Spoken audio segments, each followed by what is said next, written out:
Hello dear students, आज हम लोग इसी units and measurement and dimensional analysis वाले चैप्टर को थोड़ा सा हम लोग और आगे प्रोसीड करेंगे।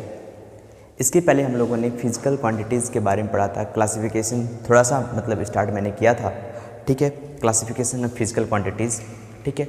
हम लोगों ने फिजिकल क्वांटिटीज़ के बारे में समझा था। उसके बाद फिजिकल क्वांटिटीज़ कितने टाइप्स के होते हैं वो थोड़ा सा हम लोगों ने बेसिक जाना था, ठीक है। तो मैंने यही बताया था कि जो physical quantities, classification of physical quantities, classification of physical quantities. देखिए इस जो चैप्टर है ना बच्चों, ये जो एक्चुअल चैप्टर है वो स्टार्ट होता है आपका डायमेंशनल एनालिसिस से, ठीक है। जो इसका जो मेन कंसेप्चुअल जो टॉपिक है आपका वो है डायमेंशनल एनालिसिस।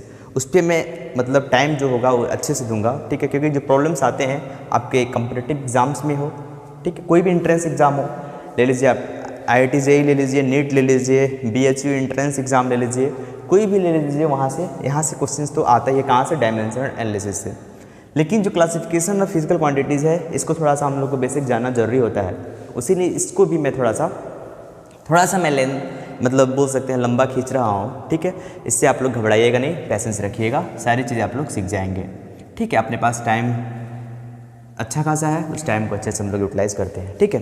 तो मैंने ये बताया था बच्चों कि जो क्लासिफिकेशन ऑफ फिजिकल क्वांटिटीज़ है हम लोगों ने ऐसे ही छोटा सा बेस डिफिनेशन दिया था। वो क्या दिया था, किसका दिया था? एक था आपका fundamental physical quantities, fundamental physical quantities. और मैंने आप लोग को ये भी बोला था कि जो फिजिकल क्वांटिटीज़ जो भी जैसे मान लीजिए कि यहाँ पे फंडामेंटल फिजिकल क्वांटिटीज़ है तो इसकी करस्पॉन्डिंग यूनिट्स का बात करें तो यहाँ पे क्या हो जाएगा? फंडामेंटल यूनिट्स हो जाएगा। दूसरा हम लोगों ने वो किया था, एक्सप्लेन किया था ब्रीफली, वो क्या था? डिराइव्ड फिजिकल क्वांटिटीज़ था, ठीक है। और तीसरा हम लोगों ने किया, थोड़ा सा ब्रीफली देखा था, सप्लीमेंट्री यूनिट्स के बारे में हम लोगों ने देखा था, यूनिट्स का बात करें तो, ठीक है। अब हम लोग पहले फंडामेंटल फिजिकल क्वांटिटीज़ पढ़ लेते हैं कि ये चीज़ें होती क्या हैं, ठीक है। बच्चों जो फंडामेंटल फिजिकल क्वांटिटीज़ है, मैंने यही बताया था कि एक ऐसा फिजिकल क्वांटिटीज़ जो किसी और पे डिपेंड ना करे, किसी और फिजिकल क्वांटिटीज़ पे डिपेंड ना करे, और इसको किसी सिंपलर कहने का मतलब है किसी सिंपलर यूनिट्स में इसको ब्रेक ना किया जा सके, क्योंकि ये ऑलरेडी सबसे सिंपलेस्ट, सबसे बोल सकते हैं बेसिक यूनिट है। उसीलिए इसको हम लोग एक और नाम देते हैं, जो क्या नाम बोलते हैं?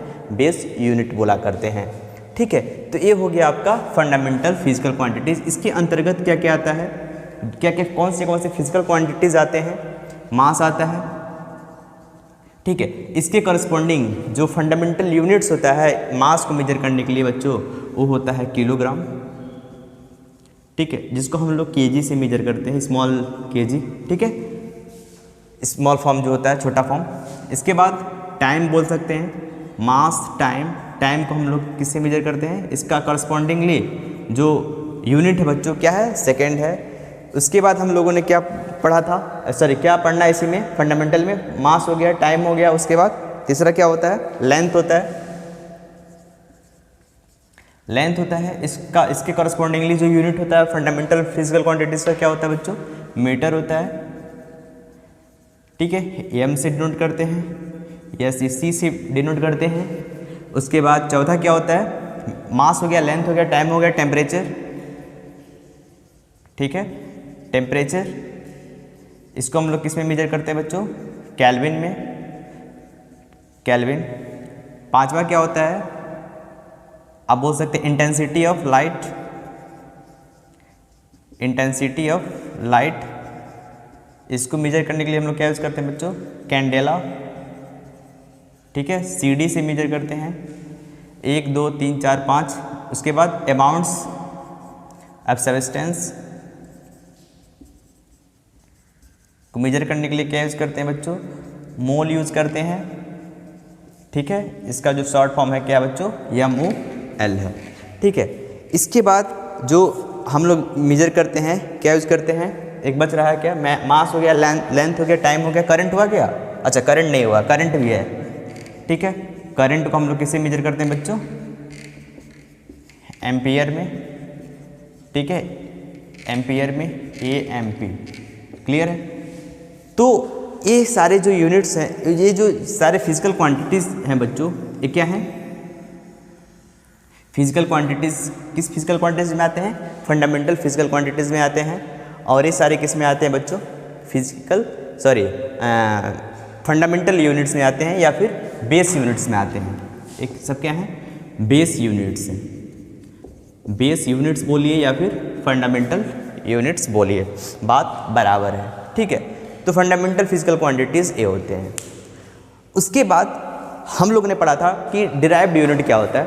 डिराइव्ड यूनिट में मैंने यही बता रखा था बच्चों कि जो किसी और फिजिकल क्वांटिटी पर डिपेंड करे या फिर एक ऐसा फिजिकल क्वांटिटीज़ जो किसी और फिजिकल क्वांटिटी पर डिपेंड करे, जैसे फंडामेंटल फिजिकल क्वांटिटीज़, उसको हम लोग क्या बोलते हैं? डिराइव्ड फिजिकल क्वांटिटीज़ बोलते हैं। और उसके कॉरस्पॉन्डिंग जो यूनिट्स आते हैं बच्चों, वो क्या आते हैं? डिराइव्ड यूनिट्स होते हैं। जैसे एग्जांपल मैंने कल दिया था, स्पीड का जो यूनिट होता है बच्चों, मीटर पर सेकंड होता है। तो इसमें एक किस पे डिपेंड कर रहा है? दो फिजिकल क्वांटिटी से डिपेंड कर रहा है ना। एक क्या? डिस्टेंस पे, दूसरा टाइम पे। इसी के और एग्जांपल ले सकते हैं, बहुत सारे एग्जांपल हैं। एक्सेलरेशन का जो यूनिट होता है बच्चों, वो मीटर पर सेकंड स्क्वायर होता है। इसका मतलब ये हुआ कि ये भी जो है किस पे डिपेंड करता है? एक स्पीड पे डिपेंड करता है, दूसरा टाइम पे डिपेंड करता है। तो ऐसे बहुत सारे हम लोग डिराइव्ड यूनिट में चेंज कर सकते हैं। और हम लोग आगे जब डायमेंशनल एनालिसिस का जो चैप्टर पढ़ेंगे तो वहाँ पे हम लोग बहुत सारे यूनिट्स के बारे में, डिराइव्ड यूनिट्स के बारे में, फिजिकल क्वांटिटीज़, जो भी फिजिकल यूनिट्स हैं वो सारा का सारा वहाँ पे यूज़ आने वाला है, ठीक है। वो हम लोग फिलहाल यूज़ कर लेंगे। पहले हम लोग बेसिकली समझ लेते हैं ये सारी चीज़ें होती क्या हैं। उसके बाद जो सबसे मस्ट इम्पोर्टेंट, जो मस्ट कंसेप्चुअल होता है, जो और आगे फ्यूचर में बहुत सारे डेरिवेशंस में, फिजिक्स के बहुत सारे डेरिवेशंस में यूज़ आते हैं, वो होते हैं सप्लीमेंट्री यूनिट्स, ठीक है। इसको हम लोग थोड़ा सा अच्छे से समझ लें कि ये सप्लीमेंट्री यूनिट्स होते क्या हैं, ठीक है। बच्चों सप्लीमेंट्री यूनिट्स जो मेजर किया जाता है, जैसे सप्लीमेंट्री यूनिट्स का मतलब नाम से ही क्लियर है कि जो ना ही क्या हो आपके फंडामेंटल हो, ना ही डिराइव्ड हो, उसे हम लोग क्या बोलते हैं? सप्लीमेंट्री यूनिट्स बोलते हैं। तो इस सप्लीमेंट्री यूनिट्स को मेज़र करने का जो तरीका होता है बच्चों, वो क्या होता है? पहला जो होता है, इसको कैटेगराइज किया गया है बेसिकली इस यूनिट्स को। एक सॉलिड एंगल, पहले प्लेन एंगल का बात करते हैं। प्लेन एंगल, दूसरा क्या होता है बच्चों? सॉलिड एंगल, ठीक है। तो हम लोग कोई भी प्लेन एंगल है उसको कैसे मेजर करते हैं, दूसरा सॉलिड एंगल को कैसे मेज़र करते हैं, ये सारी चीज़ें हम लोग को सीखना है, ठीक है। इस चीज़ को हम लोग सीखने का प्रयास करते हैं। देखिएगा,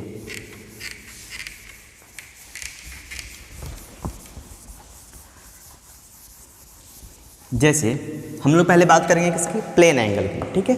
प्लेन एंगल का बात करेंगे। प्लेन एंगल की बात करने के बाद हम लोग कहाँ पे जाएंगे? सॉलिड एंगल के पास जाएंगे, ठीक है। पहले हम लोग पढ़ लेते हैं कि प्लेन एंगल को कैसे मेज़र करते हैं।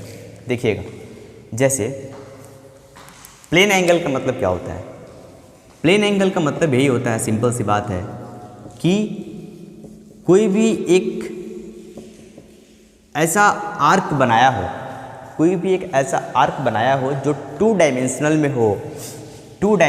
में हो और वो आर्क सेंटर से कितना एंगल सबटेंड करता है, उसी को हम लोग बोलते हैं क्या? Plane angle. कहने का मतलब ये है कि कोई भी आर्क जो टू डायमेंशनल स्पेस में बना हो और वो कितना एंगल सेंटर से सबटेंड करता है वो आर्क, ठीक है, उसी को हम लोग क्या बोलते हैं? सॉलिड एंगल बोलते हैं, प्लेन एंगल बोलते हैं। जैसे आप लोग को पता है कि ये क्या है? सर्किल है, ठीक है। ये क्या है? टू डायमेंशनल स्पेस में मैंने ड्रॉ किया हुआ है। तो जब सर्किल है तो इसका रेडियस r होगा, ये भी r होगा, ठीक है। और ये लेंथ होगा PQ, कुछ लेंथ होगा। तो जो प्लेन एंगल होता है बच्चों, वो जो प्लेन एंगल होता है किसके किसके बीच का रिलेशन है? प्लेन एंगल होता क्या वो हम लोग समझ चुके हैं, और इसका रिलेशन समझते हैं कि एक किसके किसके बीच को रिलेट करता है। मतलब ये हुआ कि जो एंगल होता है थीटा, वो कितना होता है? Length of arc, length of this arc divided by radius of the curve, radius, ठीक। तो जो थीटा होगा बच्चों, वो लेंथ कितना है इसका? L मान लिया हमने, तो L हो गया और रेडियस R हो गया, theta is equal to L/R। यही जो होता है यही कहलाता है प्लेन एंगल। ठीक है, प्लेन एंगल का मतलब यही हुआ कि कोई भी कर्व जो 2 डायमेंशनल स्पेस में है वो सेंटर से उसका जो आर्क है, कोई आर्क हम लोगों ने ले लिया, उसका आर्क का जो सेंटर से कितना एंगल सबटेंड किया उसी को हम लोग बोलते हैं plane angle. Plane angle basically length of arc और रेडियस का जो बीच का जो रेशियो होता है वो डिनोट करता है प्लेन एंगल, जिसे हम लोग थीटा से डिनोट करते हैं। Theta is equal to length of arc upon radius. इतना क्लियर हुआ। अब हम लोग चलते हैं कहाँ पे, सॉलिड एंगल पे। सॉलिड एंगल को समझने का प्रयास करते हैं। सॉलिड एंगल भी चीज़ें वही है, बस डिफरेंस क्या है वो समझने का प्रयास कीजिएगा। जैसे वहाँ पे हम लोगों ने सर्किल यूज़ किया था, वैसे मतलब कहने का मतलब यह है जैसे यहाँ वहाँ पे प्लेन एंगल पे हम लोगों ने क्या यूज़ किया था, 2 डायमेंशनल स्पेस का कोई भी क्या लिया था, कर्व लिया था, वैसे यहाँ पे हम लोग क्या लेना पड़ेगा, 3 डायमेंशनल स्पेस का कर्व लेना पड़ेगा यदि हम लोग को सॉलिड एंगल समझना है तो। ठीक है, सॉलिड एंगल समझना है तो। ठीक है, जैसे कोई स्फीयर है, बेसिकली ये क्या है, स्फीयर है। ठीक है, तो इसका कुछ सेंटर होगा, अब मैं 3 डायमेंशनल स्फीयर नहीं बनाया, बट एंगल को थोड़ा सा मैं 3 डायमेंशनली मैं शो कर देता हूँ कैसे होगा। कोई एक मैंने फिक्स आर्क लिया, ये वाला आर्क लिया, तो यही बताना ना कि ये कितना एंगल सबटेंड कर रहा है, इसी को तो बोलते हैं क्या, सप्लीमेंट्री एंगल। और लेकिन ये 3 डायमेंशनल स्पेस में है तो उसे क्या बोलेंगे हम लोग, सॉलिड एंगल बोलेंगे। ठीक है, देखिएगा इस चीज़ को मैं सारे को मैं ज्वाइन करूँ, ठीक है, ऐसा कुछ एक मतलब यहाँ पे ज्वाइन हुआ है सारा। ठीक है, तो ये कितना एंगल सबटेंड किया हुआ है वो हमको निकालना है। ठीक है, इसे हम लोग क्या बोलते हैं, ओमेगा बोलते हैं। ओमेगा बोलते हैं। इनफैक्ट इसको हम लोग डिनोट कैसे करते हैं, ओमेगा से करते हैं बच्चों।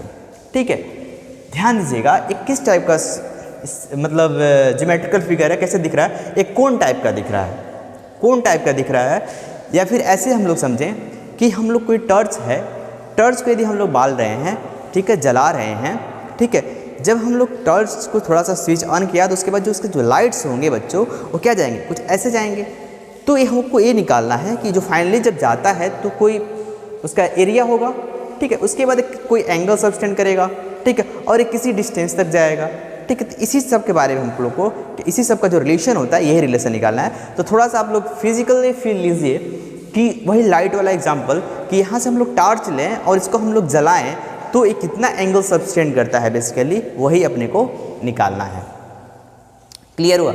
तो हम लोग क्या करेंगे, जो ओमेगा होता है वो क्या होता है, जो सरफेस एरिया होता है, जितना एलिमेंट हम लोग लेते हैं इसे हम लोग क्या बोलेंगे, सरफेस एरिया बोलेंगे। जो सरफेस एरिया होगा, सरफेस एरिया को रेडियस स्क्वायर से हम लोग क्या कर देंगे, डिवाइड कर देंगे। ठीक है, सरफेस एरिया को रेडियस स्क्वायर से हम लोग क्या कर देंगे, डिवाइड कर देंगे। तो ये क्या है आपका, आप मान लीजिए ds मान लीजिए छोटे से एलिमेंट के लिए, तो छोटे से एलिमेंट के लिए ds हो गया अपॉन रेडियस का स्क्वायर हो गया। इसे हम लोग क्या बोलेंगे, छोटा सा डी ओमेगा बोलेंगे। छोटा सा क्या बोलेंगे, डी ओमेगा। ठीक है, छोटे से एलिमेंट के लिए हम लोग यूज़ करते हैं जो वो क्या करते हैं, डी यूज़ करते हैं आप। ठीक है, इसे हम लोग क्या बोलते हैं, आप सॉलिड एंगल बोलेंगे। जो डी ओमेगा होता है ds अपॉन रेडियस स्क्वायर होता है। अब हमको ये देखना है कि जो स्फीयर होता है मेरे प्यारे बच्चों, कि ये कितना एंगल, जैसे मान लीजिए एक्सटर्नली कितना एंगल तक, मैक्सिमम एंगल कितना सबटेंड कर सकता है, मतलब ये जो स्फीयर होता है उसका मैक्सिमम एंगल कितना सबटेंड करता है वो अपने को निकालना है। तो हम लोग क्या करेंगे, सारे एरिया को हम लोग जो ds एलिमेंट सारे को जोड़ेंगे। सारे को जोड़ने का क्या मतलब हुआ, यही हुआ कि सारा का जो एलिमेंट है वो मैं क्या कर दूँ, एक साथ जोड़ दूँ। जब एक साथ जोड़ूंगा तो क्या बनेगा, स्फीयर ही तो बनेगा। जब स्फीयर ही बनेगा तो उसका एरिया कितना होता है बच्चों, 4πr स्क्वायर, 4πr स्क्वायर। और इसका जो रेडियस है वो r ही है, तो रेडियस का स्क्वायर। कहने का मतलब क्या हुआ मेरे प्यारे बच्चों, कि जो स्फीयर होता है वो कितना एंगल सबटेंड करता है, कितना मैक्सिमम एंगल सबटेंड करता है, वो जो करता है वो कितना करता है, 4π करता है। ठीक है, अब इसी सॉलिड एंगल को एक तरीके से और समझाया जा सकता है, सॉरी एक कॉन्सेप्ट और इसमें इंक्लूड किया जाता है, जो अभी मैं वो चीज़ें ओमिट कर रहा हूँ, वो चीज़ें मैं नहीं बता रहा हूँ कि कहीं किसी एंगल पे होगा तो क्या होगा। ठीक है, मतलब समझ लीजिए कि सीधा ना हो, किसी एंगल पे हो तो क्या होगा। उसके लिए हम लोग आगे धीरे धीरे हम लोग पढ़ेंगे, जब ग्रेविटेशन का चैप्टर आएगा उसमें बहुत सारे डेरिवेशंस होंगे। ठीक है, जब वो कराया जाएगा तो वहाँ पे हम लोग और थोड़ा सा डिटेल में इसको समझ लेंगे। ठीक है, फिलहाल के लिए तो इतना ही है। ठीक है, तो सप्लीमेंट्री एंगल भी हम लोग समझ चुके हैं। अब इसके बाद बच्चों हम लोग को समझना है कि कुछ यूनिट्स होते हैं, कुछ यूनिट्स होते हैं, मतलब जब मेज़रमेंट का जो मतलब कॉन्सेप्ट लाया गया तो वहाँ पे ये बताया गया कि कुछ भी ऐसा चीज़ हम लोग लाएँ जो कि क्या हो, इंटरनेशनली एक्सेप्टेड हो, जो कि क्या हो बच्चों, इंटरनेशनली एक्सेप्टेड हो। तो वही चीज़ें बताया गया, बहुत सारी चीज़ें बताई गई कि जो आपका इंटरनेशनली जो एक्सेप्टेड हो वो सारी चीज़ें हम लोग क्या किया जाए, यूज किया जाए। ठीक है, तो उसके लिए क्या आया, एक सिस्टम ऑफ यूनिट्स आया। ठीक है, एक सिस्टम ऑफ यूनिट्स आया। तो सिस्टम ऑफ यूनिट्स का मतलब क्या होता है वो हम लोग समझते हैं। ठीक है, और सिस्टम ऑफ यूनिट्स में क्या क्या चीज़ें इंक्लूड किया गया है, क्या क्या नहीं, वो सारी चीज़ें हम लोग यहाँ पे समझने का प्रयास करेंगे। देखिए चलिए समझते हैं क्या बोलते हैं उसे, सेंटर ऑफ मास याद आ रहा है, क्या बोलते हैं, सिस्टम ऑफ यूनिट्स। ठीक है,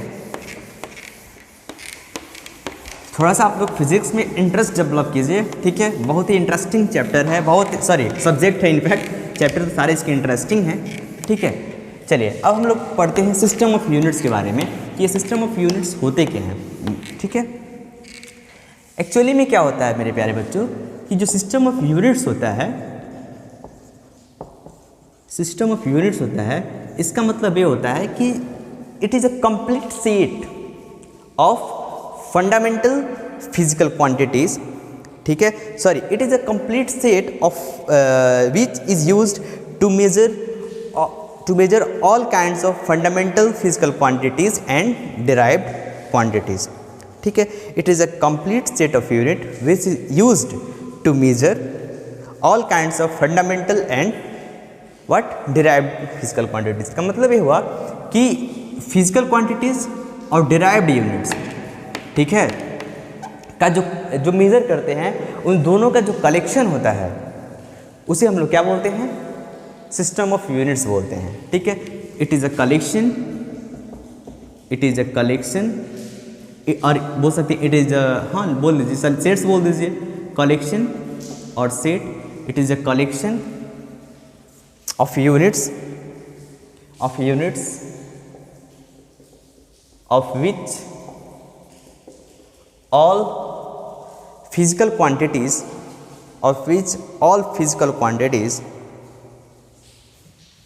it is a collection of units of which all physical quantities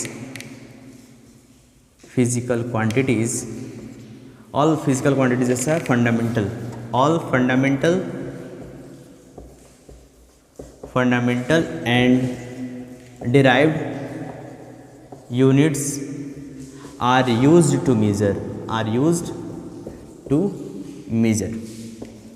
ठीक है, मतलब एक कंप्लीट सेट है, मतलब एक कलेक्शन है। इट इज़ ए कलेक्शन किसका, यूनिट्स का, किसका, कौन सा यूनिट्स का, फंडामेंटल और डिराइव्ड यूनिट्स का, जहाँ पे जो हम लोग क्या करते हैं, सारे यूनिट्स को हम लोग मेजर करते हैं।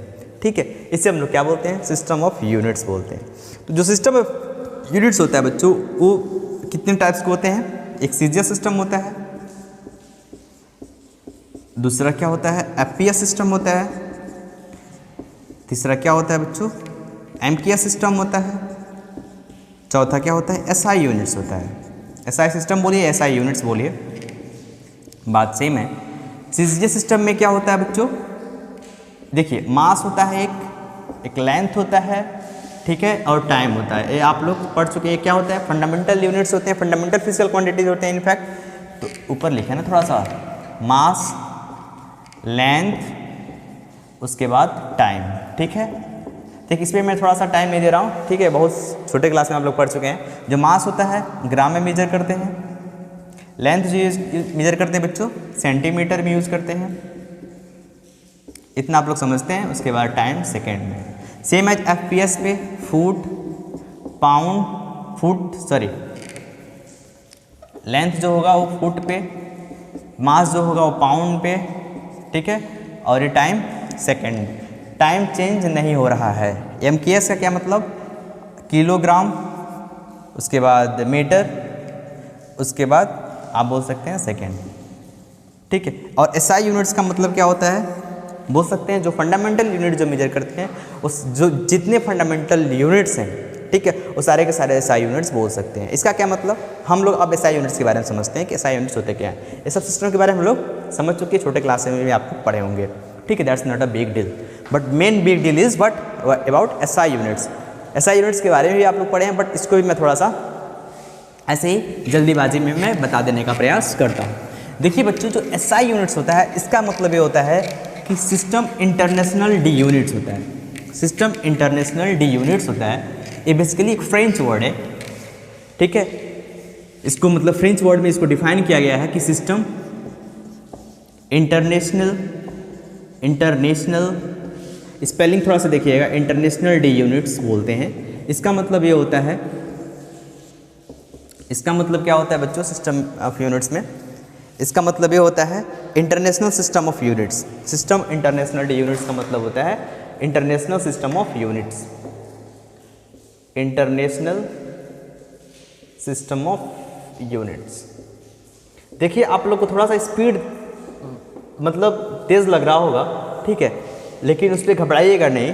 ऐसा इसलिए कि देखिए मेरा ये आदत ये है कि थोड़ा सा मैं एग्ज़ाम ओरिएंटेड रहता हूँ, ठीक है। एग्ज़ाम ओरिएंटेड का मतलब ये होता है कि क्वेश्चंस कहाँ से ज़्यादा आ रहे हैं वहाँ पे हम लोग ज़्यादा प्रैक्टिस करते हैं, और जहाँ से क्वेश्चंस कम आते हैं या फिर आते ही नहीं है उसको हम लोग थोड़ा सा ओरली हम लोग देख लेते हैं कि चीज़ें क्या क्या होते हैं, ठीक है।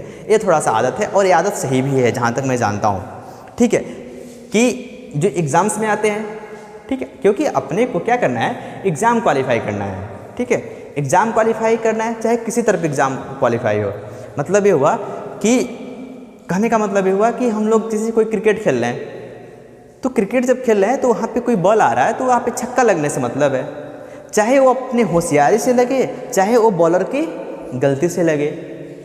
हो सकता है बॉलर गलती किया हो तभी भी छक्का लग सकता है, हो सकता है मैं कुछ होशियारी कर दिया हूँ तो उसकी वजह से लगे। छक्का लगना चाहिए बेसिकली। सेम चीज़ यहाँ पे भी है, अपना एग्ज़ाम क्वालिफाई होना चाहिए, दैट्स इट, ठीक है। जहाँ तक मैंने सीखा है यही सीखा है, एग्ज़ाम जब क्वालिफाई हो जाता है तो सारी चीज़ें अपने प्लेटफॉर्म पे आ जाते हैं, ठीक है। तो वही चीज़ मैं यहाँ पे समझाने का प्रयास कर रहा हूँ कि पहले सिस्टम ऑफ यूनिट्स के बारे में समझे। तो सिस्टम ऑफ यूनिट्स का मतलब ये होता है बच्चों कि ये क्या है, एक कलेक्शन है, इट इज़ ए कलेक्शन बोले या फिर इट इज़ ए सेट बोले, ठीक है, किसका, सारे यूनिट्स का, फंडामेंटल और डिराइव्ड यूनिट्स का, जो सारे यूनिट्स क्या करते हैं, मेजर करते हैं, उसे हम लोग क्या बोलते हैं, सिस्टम ऑफ यूनिट्स होते हैं। और सिस्टम ऑफ यूनिट्स को मैंने क्या किया है, डिवाइड किया है, कैटेगराइज किया है। उसमें सबसे पहले MKS सिस्टम यूज़ किया था, सेजा सिस्टम यूज़ किया था, FPS सिस्टम यूज़ किया था, उसके बाद हम लोग आ गए SI यूनिट्स पे। तो SI यूनिट्स मैंने बोला कि एक ऐसा यूनिट्स है बच्चों जो कि इंटरनेशनल सिस्टम ऑफ यूनिट्स है, मतलब इंटरनेशनली एक्सेप्टेड। ये क्या है, इंटरनेशनली एक्सेप्टेड बोल सकते हैं, इंटरनेशनली एक्सेप्टेड, ठीक है, इंटरनेशनली एक्सेप्टेड है, ठीक, इसे हम लोग बोलते हैं SI यूनिट्स। तो मैंने भी दूसरा पॉइंट क्या बताया कि जितने भी फंडामेंटल फिजिकल क्वांटिटीज़ हैं वो सारे के सारे, या फिर ये बोलें कि जितने भी फंडामेंटल यूनिट्स होते हैं बच्चों वो सारे के सारे क्या आते हैं, SI यूनिट्स में आ जाते हैं, ठीक है। ये तो बात हुई आपके SI यूनिट्स के बारे में। तो SI यूनिट्स का मतलब, ठीक है, अब हमको ये समझना है कि जो SI यूनिट्स है, SI यूनिट्स बेसिकली एक यूनिट के लिए, किसी फिजिकल गिवन फिजिकल क्वांटिटी के लिए एक ही यूज़ करते हैं। It uses only one unit for a given physical quantities. It uses only one unit of given physical quantities. Of given physical quantities. Physical quantities. It uses only one unit of given physical quantity. ठीक है, इसका क्या मतलब हुआ? इसका मतलब ये हुआ कि जैसे मान लीजिए कि एनर्जी हुआ, जो एनर्जी का जो यूनिट होता है बच्चों क्या होता है, जूल होता है, ये सबको पता है। अब कहने का मतलब ये हुआ कि गिवन फिजिकल क्वांटिटी क्या है, आपका एनर्जी है, इसका क्या होगा, एक ही यूनिट होगा, ठीक है।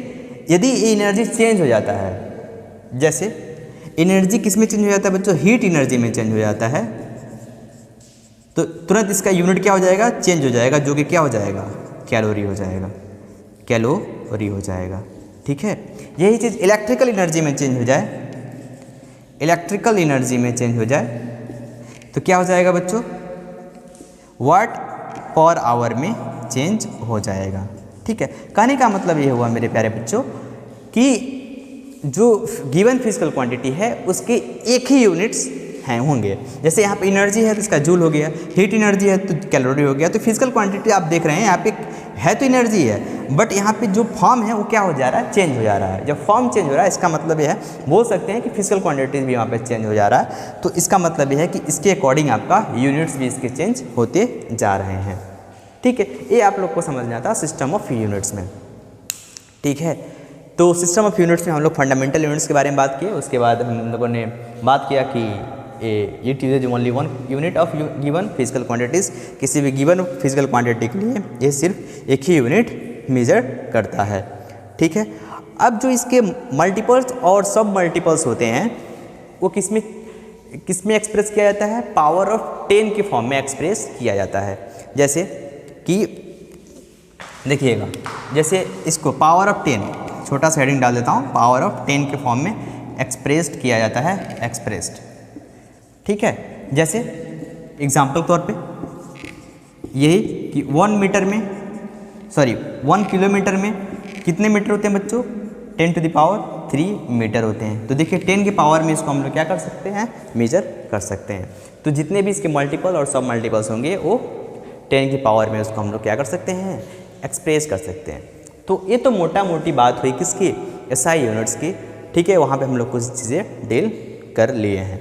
अब इसके बाद कुछ चीज़ें होती हैं, उन चीज़ों को हम लोग मेजर कैसे करते हैं। आप लोग को पता है कि फिज़िक्स एक ऐसा सब्जेक्ट है जो छोटे से छोटे चीज़ को मेजर करता है और बड़े से बड़े चीज़ों को भी मेजर करना पॉसिबल हुआ है। That's due to the help of physics and its technology. ठीक है, तो उन सारी चीज़ों को हम लोग कैसे मेजर किए हैं वो सब चीज़ें हम लोग देखेंगे अगले लेक्चर में। आज के लिए इतना ही। Thanks for today and all the best for tomorrow enjoy your life. Thanks.